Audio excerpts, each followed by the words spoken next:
Okay, island time is Horizon House time. On San Juan Island, we always worked on island time, not the clock. Welcome, welcome to everybody on this beautiful day. We have two readers, and therefore two writers, Jack Carr and Nancy Weisner. So we're looking forward to hearing from them, but you know how we start. I say a line and you say a line. I'm going to ask somebody else to be the leader next month. Here we go. Right, right, right. Right, right, right. Until you get it right. Until you get it right. Then read aloud. Then read aloud. You'll draw a crowd. You'll draw a crowd. And bring us great delight. Bring us great delight. Okay, and that is a good way to start. Although I just want to mention, I was talking to Nancy before this happening, and I asked her a question and used the word read instead of write. And every once in a while I start read, read, read, and then I realize that write doesn't rhyme with read, so I've started the wrong poem. Anyway, here we go, Jack. We will have Q&A after each reader.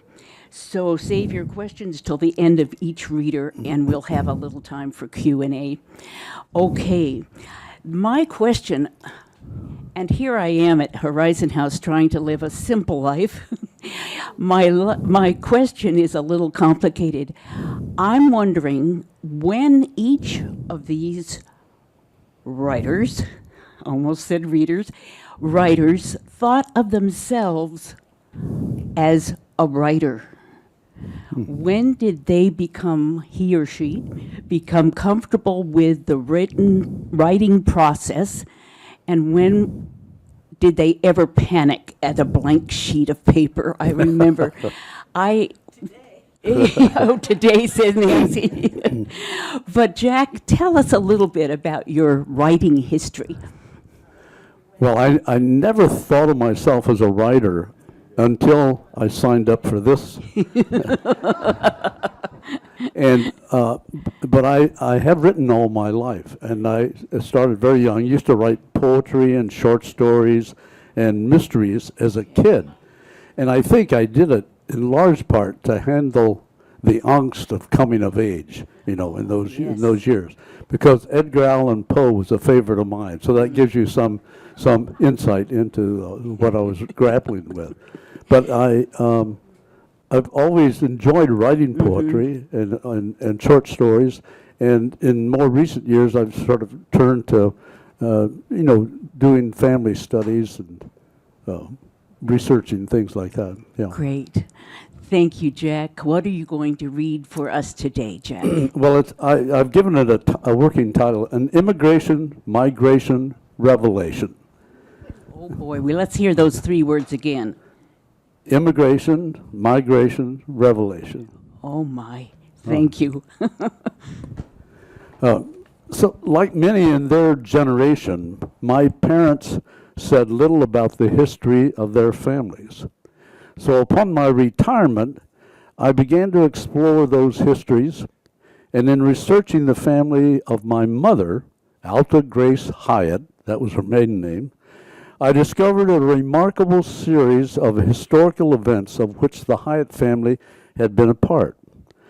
A distant ancestor, John Hyatt, had immigrated to the American colonies in 1699 as a member of William Penn's Pennsylvania plantation, a utopian settlement of the Society of Friends, or they're better known as Quakers, and they were fleeing religious persecution in England.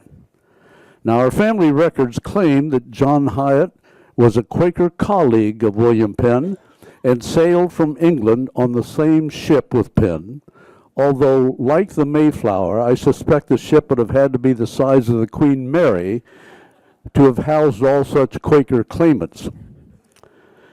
Following their settlement in Pennsylvania over the next 100 years, there was a puzzling series of migrations of these Quaker families, including the Hyatts, first from Pennsylvania to Virginia, then from Virginia to North Carolina, then back north to Pennsylvania, and subsequently to the Indiana Territory. What prompted these families to make such unusual migrations over the period of a century? Apparently, they were searching for new fertile farmland, and as land became less productive and more expensive in Pennsylvania, in 1733 the Hyatt family joined other Quaker families and moved to newly opened fertile land in south central Virginia. Over several decades, as more settlers arrived in Virginia, demand increased. Land again became more expensive and less productive, and therefore in 1756, the Quaker families again packed up and moved seeking more fertile, newly opened land further south in North Carolina. Now, the Quakers soon became, surprisingly, the predominant religious organization in North Carolina. And by the beginning of the 19th century, Quakers were found in 15 counties in the Piedmont area of North Carolina, which became known as the Quaker Belt. Guilford County, the home of Guilford College, in the center of the Quaker Belt was the site of a turning point in the Revolutionary War, as a matter of fact. In the Battle of Guilford Courthouse, Continental forces under General Nathaniel Greene were able to deny the British control of the southern colonies and their resources, forcing British General Charles Cornwallis to retreat into Yorktown, where he eventually surrendered. General Nathaniel Greene, in command of the Southern Continental Army, just happened to be a Quaker, although obviously not a pacifist. And he was able to enjoy the support of the population of the Quaker Belt, who provided housing and medical support, although no actual combat participation due to their religious beliefs. Our Quaker records reveal that Thomas Jessup and neighbor John Hussey, both, it turned out, direct ancestors of my mother, provided housing and care in their homes for the sick and wounded Continental soldiers, thus, and I quote, contributing as far as they were able to the revolutionary cause. For a half century, the Quakers had a significant influence in their opposition to slavery in North Carolina, promoting the freeing of slaves, organizing the Underground Railway system, and promoting a strong abolitionist movement in North Carolina. However, an increasing number of slave-owning planters antagonistic to the Quaker views moved into the region also and became increasingly active in their opposition to the abolitionists. In late 1791, the insurrection of slaves against the French rule in Haiti raised alarm in the southern colonies, and pro-slavery colonists began a campaign of more oppressive slavery conditions. Freed slaves were enslaved, re-enslaved, and the white population grew increasingly hostile to the abolitionist view. As more pro-slavery laws were enacted, Quaker families like the Hyatts, the Henleys, and the Jessups began returning north to Virginia, then to Pennsylvania, and by the early 1800s to the new Free State of Indiana, where land was newly opened for settlement. While my mother's Quaker ancestors, the Hyatts, migrated from North Carolina to Henry County, Indiana, relatives were also among the migrating Quaker families who in 1820 founded the new Quaker settlement in Carthage, just 12 miles away. So a century later, 100 years later, when 19-year-old Alta Grace Hyatt took a new teaching job in Carthage, little did she know that two of the town's leading families, the Henleys and the Jessups, were not only descended from North Carolina founders, but were related to her. A decade later, my parents lost their savings in the Depression and were forced to sell the home they had built to the president of the Carthage State Bank, Howard Henley, who, unknown to my mother, was a distant cousin. I had barely absorbed this revelation when I stumbled onto another remarkable discovery. Apparently, there had been a parallel migration from North Carolina to Indiana that was very much influenced by the Quaker migration. In the mid-1700s, the Quaker families were moving into North Carolina. Farmers from southeastern Virginia were also moving there. Free people of color, many of them former slaves. They were not only attracted by the fertile farmland, but also by the acceptance of the Quakers and mutually beneficial business relationships with them. However, this new farmland also attracted increasing numbers of slaveholding plantation owners, and it soon became clear that the social and economic security of the freed black farmers and their families was in increasing jeopardy. The slave rebellion in Haiti not only raised alarms among white slaveholders, but also among the freed blacks. The Quakers' acceptance and openness to business and religious relationships had been highly appreciated. Thus, when Quakers began to migrate out of North Carolina to Indiana, these free black families decided to make a similar move, to find farmland in Indiana adjacent to Quaker communities where they would be accepted both personally and commercially. Between 1820 and 1830, free black families arrived in Indiana and filed claims for farmland. They joined the Beach Settlement, 3 miles north of Carthage, which had been settled by the same Quakers who had been their neighbors in North Carolina. Over the next decade, the migration of free black families increased, especially following the Nat Turner Rebellion in 1830, which prompted slaveholders to even more actively suppress abolitionist efforts and re-enslave freed blacks. The Beach community became one of over 30 free black communities established in Indiana between 1820 and 1850, in proximity to Quaker settlements. Many families in the Beach community had relatives who migrated to a similar community north of Indianapolis, called the Roberts Settlement, near Carmel, Indiana, which also was a Quaker community. As a result, there were frequent visits back and forth between the two settlements. The 1830 census documents 14 free black households containing 91 individuals in the Beach settlement. By 1870, that number had grown to 34 landowners of 2,496 acres. The settlement prospered as farmers found a ready market for their goods and a receptive and supportive community in the Quakers in Carthage. The Beach Settlement built 2 churches, the 6 Mile Baptist and the Mount Pleasant African Methodist Episcopal, or AME Church, and the library, all with the help from their Quaker neighbors. The settlement also built and staffed an elementary school, Ripley Township School Number 3, and soon Beach Settlement students were graduating from local high schools, going on for college degrees into professions and graduate studies in education, medicine, and the ministry. However, with these educational advantages and a gradual change in the tenor of the times, around 1870 the Beach Settlement population began to decline. The educated younger generation members started moving to other settlements, Carthage and other nearby towns, and to larger population areas like Indianapolis to seek new job opportunities.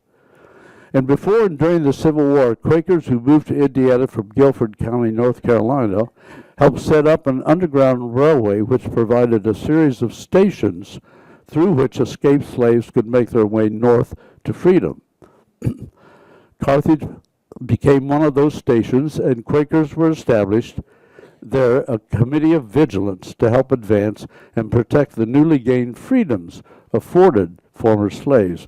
But following Lincoln's assassination, under Andrew Johnson's presidency, these freedoms began to be eroded in the South. And at the same time, poor economic conditions in southern states prompted a migration of poor whites, especially from Kentucky and Tennessee, into Indiana, resulting in a shift in racial attitudes among an increasing white population. As Quakers decreased in relative numbers as well as influence, their support of the beach community gradually diminished, reflecting increasing conservatism and encroaching racial disparity within the region. The Quaker Committee of Vigilance in Carthage was eventually disbanded, and the rationale that blacks no longer needed their support and could now be expected to make it on their own. The extent to which white attitudes towards African Americans became less tolerant was tragically manifest in the lynching of William Keimer, a beach resident, in 1875. On a hot summer day, Keimer had stopped to ask for a drink from a white neighbor, a not unusual practice in that neighborhood up to that time. The neighbor's wife, Lucetta Vaughn, was alone at home, and her husband, obviously not a Quaker, subsequently claimed that Beamer forced his way into the house and raped his wife, an incredulous claim given the history of the settlement and the tenor of the times. Keimer denied the husband's accusation, but despite the support and protest of his surrounding neighbors in Carthage and the beach settlement, Keimer was arrested and taken to the county jail in Rushville, the county seat, but then inexplicably was transferred out of Rice County to a supposedly more secure jail in Greenfield in a different county. A mob of whites demanded that justice be done, forcibly removed Keimer from jail, and lynched him. Less than 48 hours after he had asked for a drink of water, William Keimer was dead. With lessening support among local whites and increasingly constrained economic possibilities, the Beach families dispersed to other towns, cities, and regions. By 1900, there were only 18 African American landholders and only 866 acres, and more than 65% of the original African American owned land had been purchased by white owners. By 1910, the population had so dwindled that the Mount Pleasant AME Church closed, as did the library and the Beach Settlement School, and the settlement essentially disappeared. As I learned more about the Beach Settlement and its relationship to the founding of Carthage, I was surprised that when I lived there, at least the first 15 years of my life, this history was never mentioned. My parents had never talked about the Beach Settlement, and I wondered if, at the time, they had even known about the settlement and its historical relationship to Carthage. It turns out they both had arrived in Carthage in 1920, the same year that the Indiana Klan, a branch of the KKK, was founded by a man named Joe Huffington. It was a white supremacist organization that did not always practice overt violence, but did use political and economic intimidation to gain members and pursue its policies. By 1922, just 2 years later, the year my parents married, as a matter of fact, it became the largest state Klan organization in the country. And by 1925, had 250,000 members, including half the elected members of the Indiana General Assembly, the governor, and many high-ranking state and local government officials. However, that same year, 1925, founder Huffington was convicted for the rape and murder of Meg Oberholzer, a young school teacher. Denied a pardon by his cronies in government, he revealed to the press secret deals and the Klan's bribery of multiple public officials, naming names. Membership evaporated overnight, and the organization essentially ceased to exist by 1927. However, Perhaps the rapid rise in membership at that time was a measure of the white nativist attitudes toward non-white, non-Protestant, foreign-born groups that was emerging statewide in Indiana. And I wondered if it was this antipathy that the Klan aroused that had contributed to the Carthaginians suddenly distancing themselves from their history. By the time I was born in 1934, the beach settlement essentially ceased to exist, but there were descendants of beach founders living in Carthage. The Tuttles descended from freed slaves who migrated from North Carolina at the same time as the Hyatts, were our neighbors, as a matter of fact, and their children were my childhood playmates, schoolmates, and early friends till both of our families moved away from Carthage in 1948.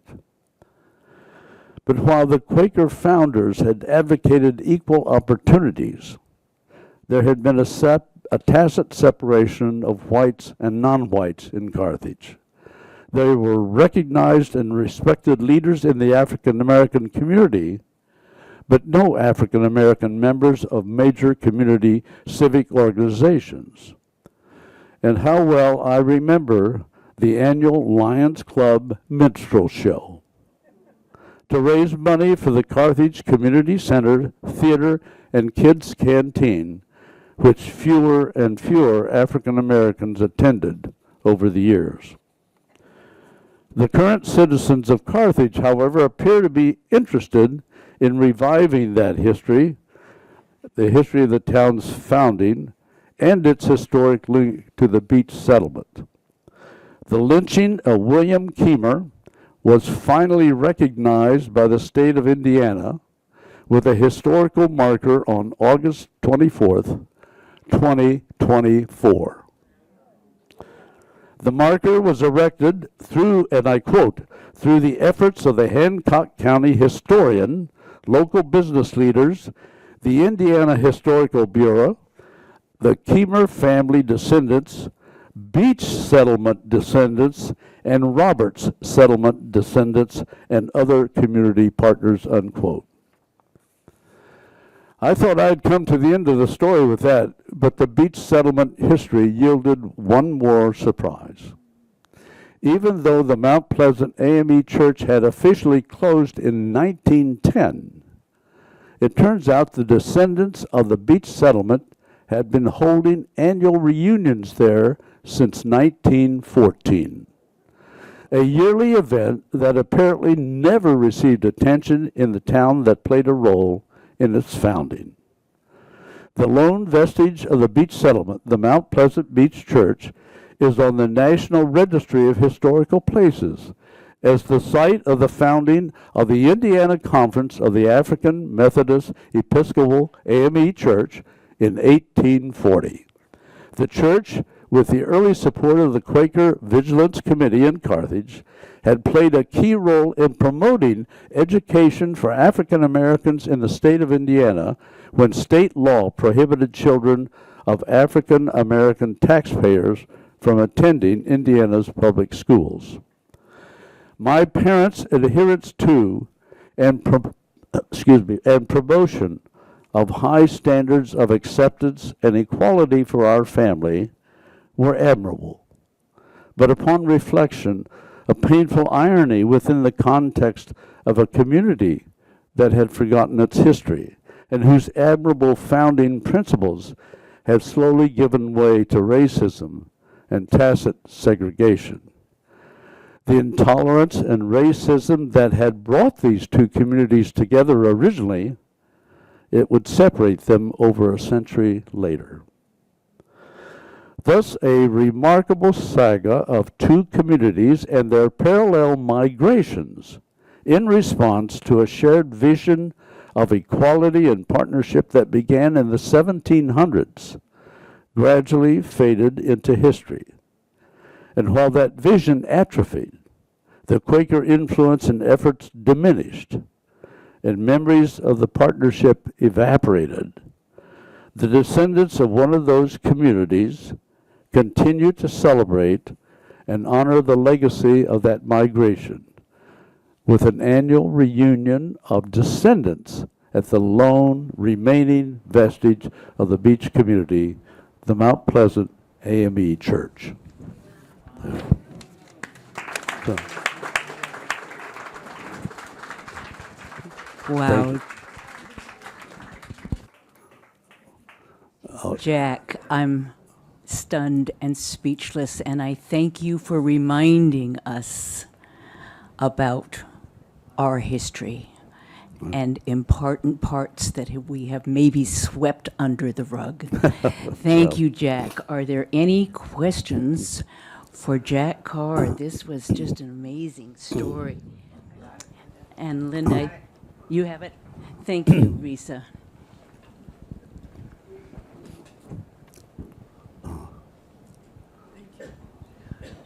So in saying that this area and that area became available for settlement, was this because the government designated it? And was that because they had driven out the Indians?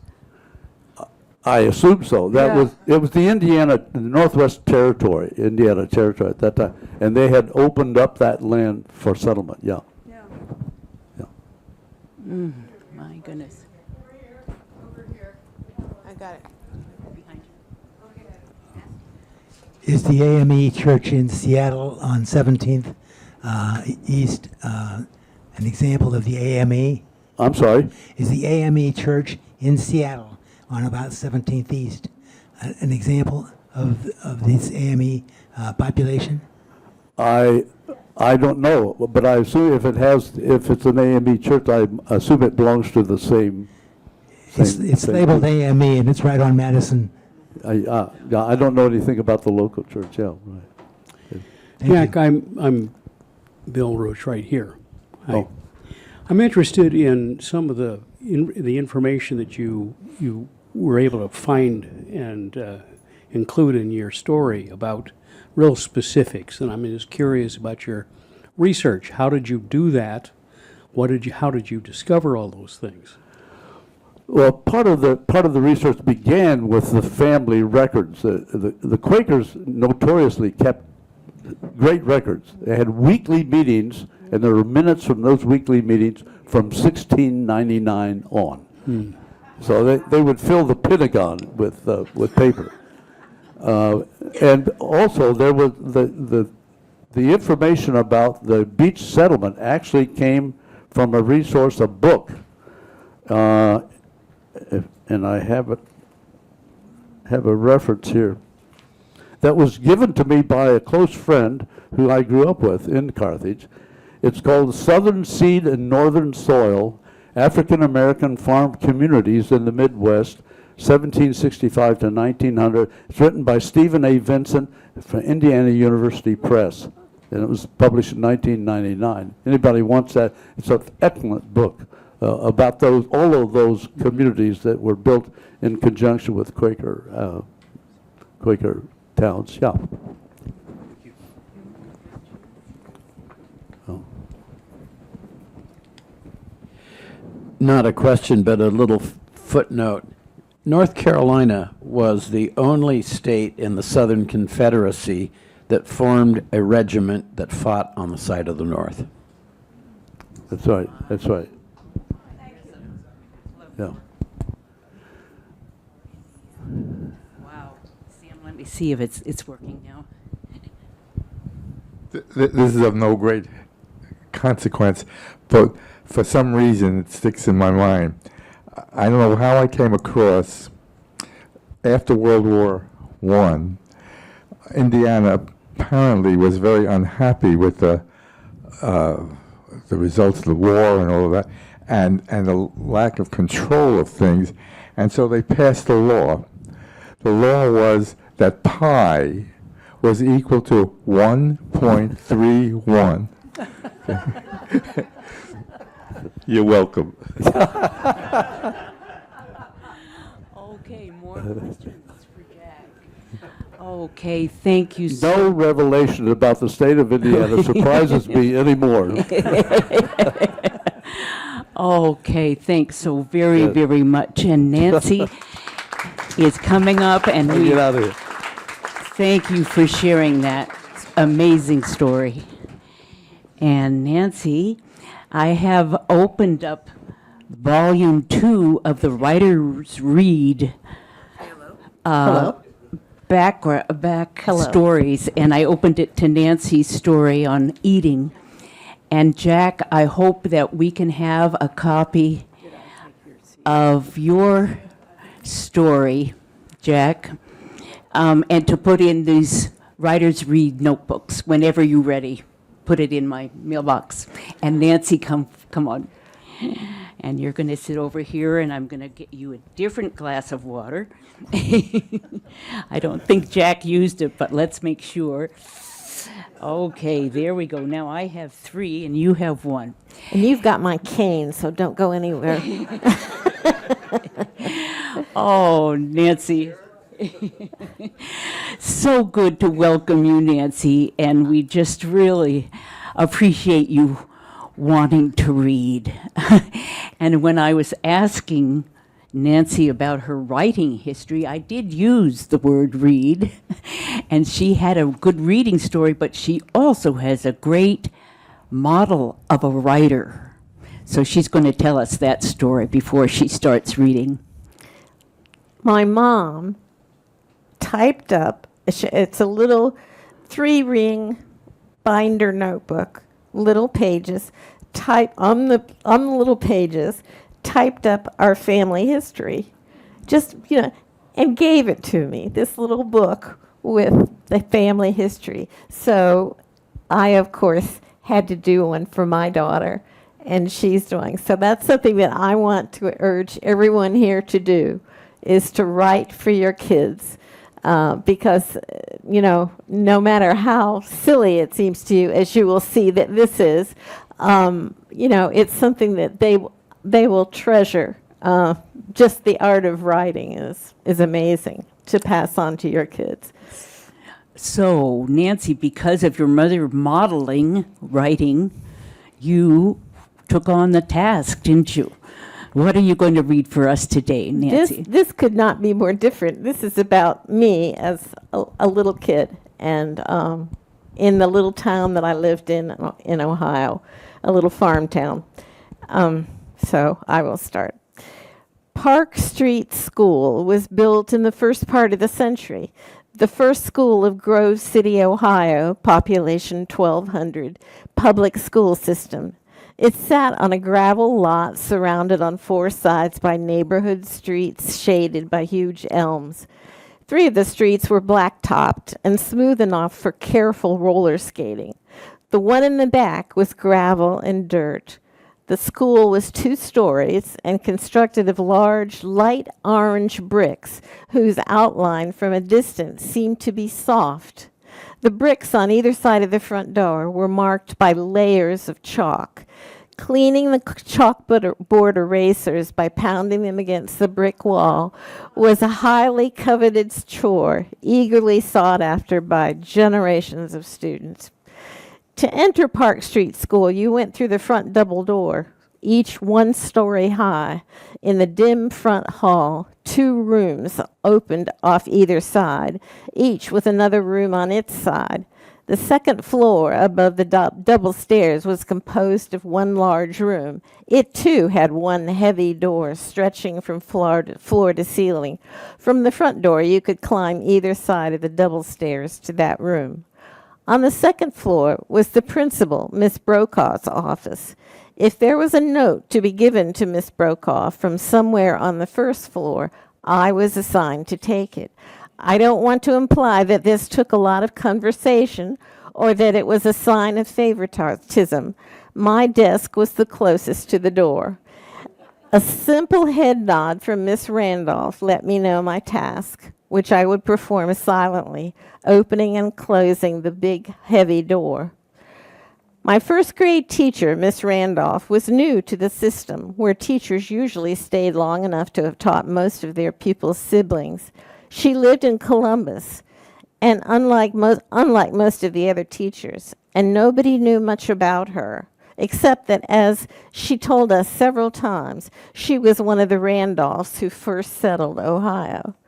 She also was apparently going through a difficult time in her life because she would sometimes appear to be crying, covering her face with her hand, at which point I knew to climb the stairs to Miss Brokaw's office so she could come down and have whispered conversations with Miss Randolph.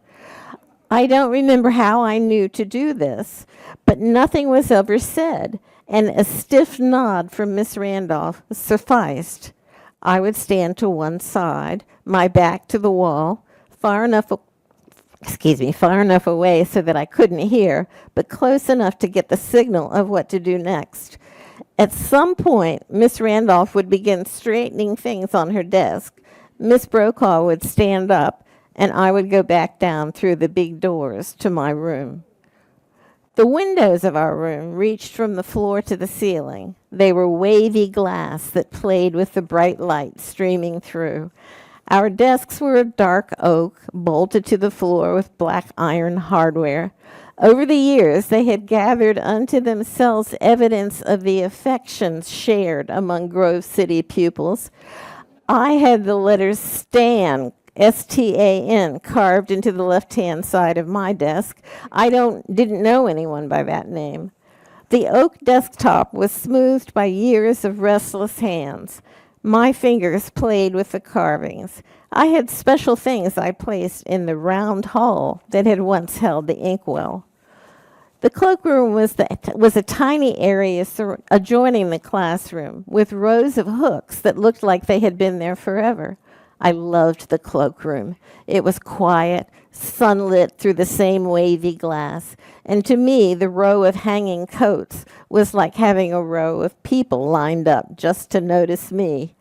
I spent a good bit of time in the cloakroom because I wore boys' galoshes that fastened with clamps. They had been my brother's, and as was often the case with various items of apparel in our family, I got them when he was done with them. I loved them. They made me feel grown up. The problem with them was that it took me longer than anybody else to get them unclamped on and off.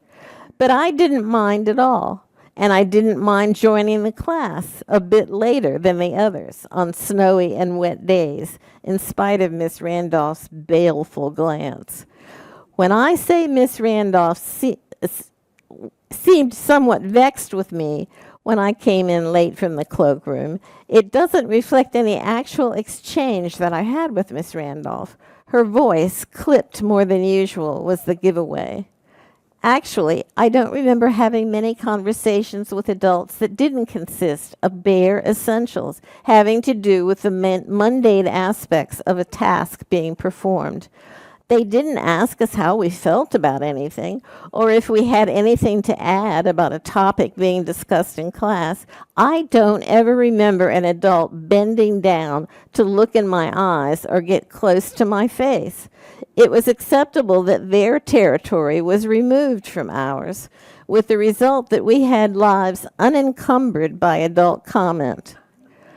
Summer was the best time. My mother would let us out the door on a summer morning. We would play in the fields surrounding our cut-through street or in the hollowed-out oak tree that we had named Roman Stone until she opened the door again and whistled for us to come home for lunch. My mother was one of the only women I ever knew who could give a piercing whistle through her front teeth. My brother got 2. My signal was 3. She had taught first grade before we came along, and people in our town still remembered her for that. That's where she learned to whistle.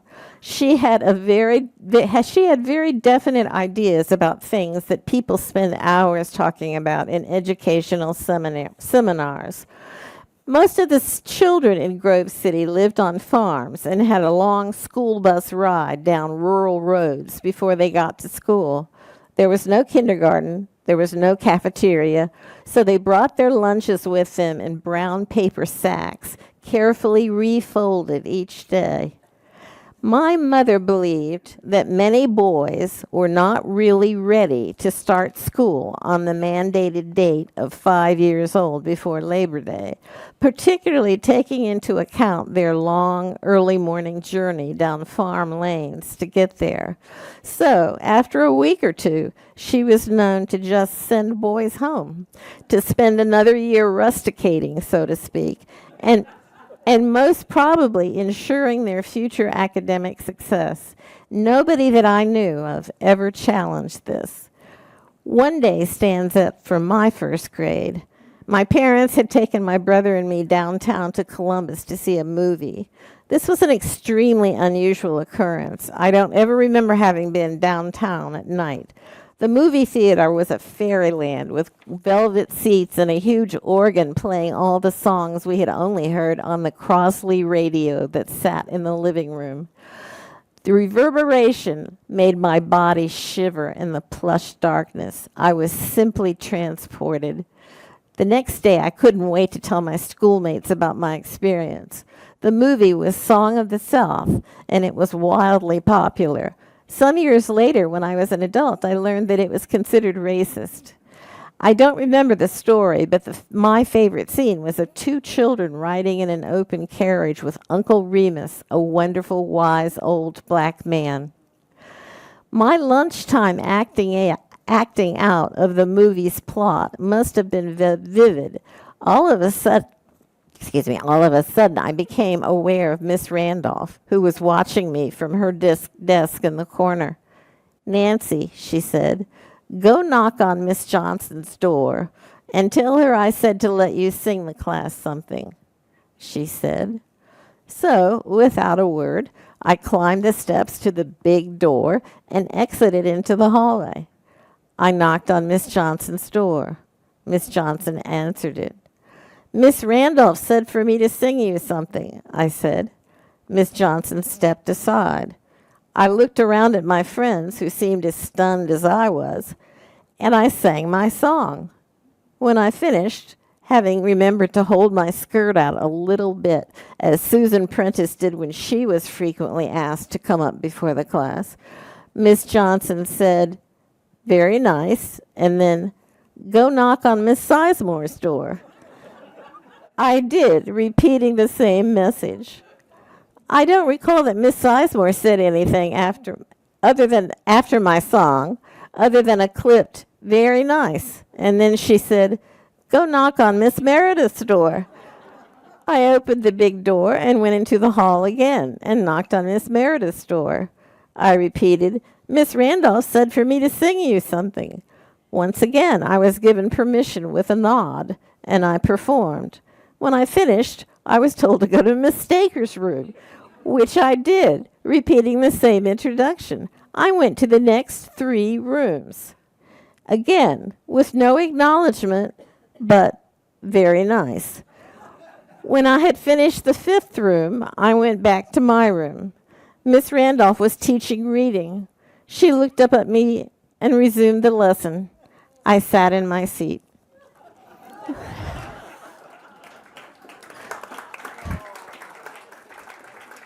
Now, That was wonderful. here is the wonderful. song. Don't you want to hear the song? Oh, we want to hear the song Okay. for sure. Now, this is the song, and I want you all to join in because it's a song you all know.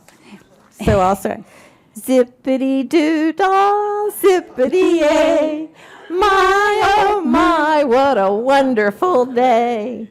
Plenty of sunshine coming my way.